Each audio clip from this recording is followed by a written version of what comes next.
Hi, Leon. Chris's dad. It's Sunday, April 4th, a little after 3:30.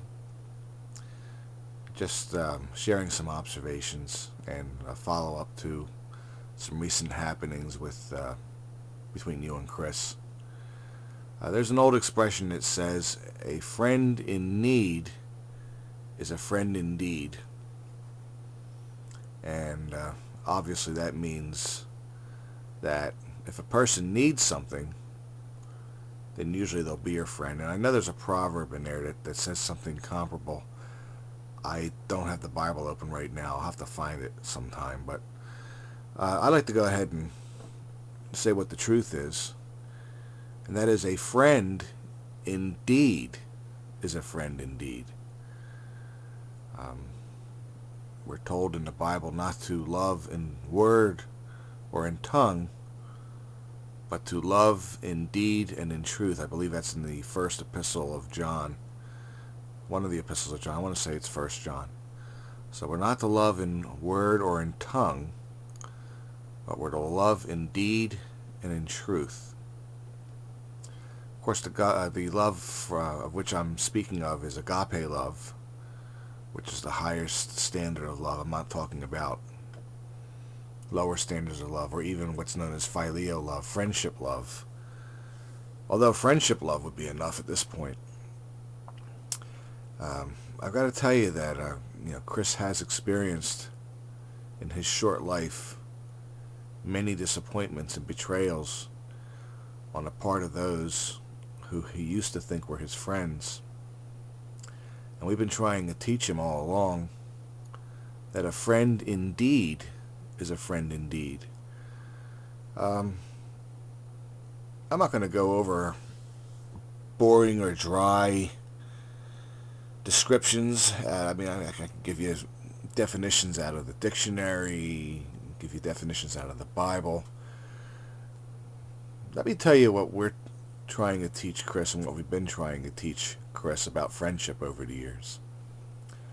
A friend, plain and simple, is someone, first and foremost, who you can rely upon. There's an understanding that there's reliability there in that friendship. There's trust. You can trust that person.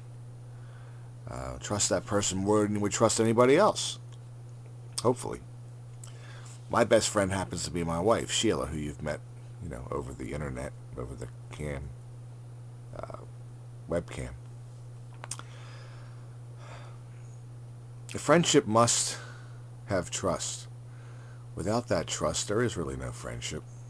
And one of my observations about Leon, you know who I'm talking about you, is that you tend to surround yourself with many, quote, friends, unquote. You have a lot of simple acquaintances, maybe friendly acquaintances, but I don't get the sense that you have any real true friendships. And if Chris is one who seems to be interested in, for instance, studying the Bible with you, that would seem to indicate a deeper level of friendship, or at least from where I'm sitting. And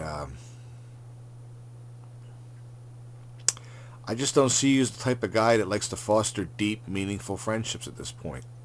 I'm not saying that to be mean. I'm not saying that to be critical. It's just an observation based on your interactions, not just with Chris, but just the big picture that I'm getting, the mosaic that you're building. All I have to do, Leon, is sit back and watch. And you're going to build a mosaic. It'll be a good mosaic, or it'll be a questionable mosaic, or a worst case scenario, it'll be a really lousy mosaic. Right now I'd have to say it's a questionable mosaic, and I do understand a lot of that has to do with your family of origin, maybe your relationship with your dad, but at the same time, my relationship with my dad was non-existent. My father was extremely angry and detached from his children. So, we all make our own decisions, Leon. Do you want to go ahead and blame somebody else for your inability to foster a deep friendship. I don't know. Let me see. We're about 5 minutes into it now. I just don't want to see my son get hurt. So you need to know that in this household, Chris, Sheila, and me, we all have trust. We all talk to each other about things.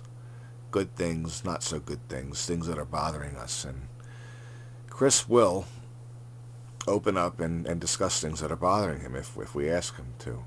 We have that openness and that trust within the family. So when there's a problem, if we ask him, generally he'll let us know. He may not be fast to come out with a complaint or a concern, but he usually will let us know. So we all have shared observations. Initially I thought it was great that Chris found a friend that wanted to look deeper into the Bible, but at the same time, I know many such people who initially express an interest in the Bible verbally, but then through their actions they undo whatever seeming interest they have in the Bible. And if that doesn't make sense, then I don't know what to tell you. But basically, what a person does is much more powerful than what a person says. And the old expression, actions speak louder than words, rings true even today. So what a person does will speak so loudly that oftentimes we can't hear a word that person is saying. So maybe take that and meditate on that little saying for a little bit. And it comes back to what Jesus was saying, what we talked about, as far as let your yea be yea and your nay be nay. Anything more than these comes from evil. Or let your yes mean yes and your no mean no. Means mean what you say and say what you mean. A person shouldn't have to swear or go above beyond their simple word to make a point. And I know that on a couple of expressions I've heard you say that you swear you were going to do something, or you swear you didn't mean something. That seems to indicate a habit that you formed to get other people to believe you to be credible. And the best way to become a credible person, Leon, be a credible person. That's all we ask. Be credible. If you make a mistake, own your mistake. Take ownership for it, and you still have your credibility. I mean, we don't want you to be crashing around like a bull in a china shop or be clumsy in that regard, but I mean, there are going to be times where we all make mistakes, where there's no malice, and just take ownership for it and learn from it. That's the key thing. Learn from your mistakes. So I'm coming up on a little over 8 minutes now. I'm going to try and keep it to about 9 minutes, then cut it down.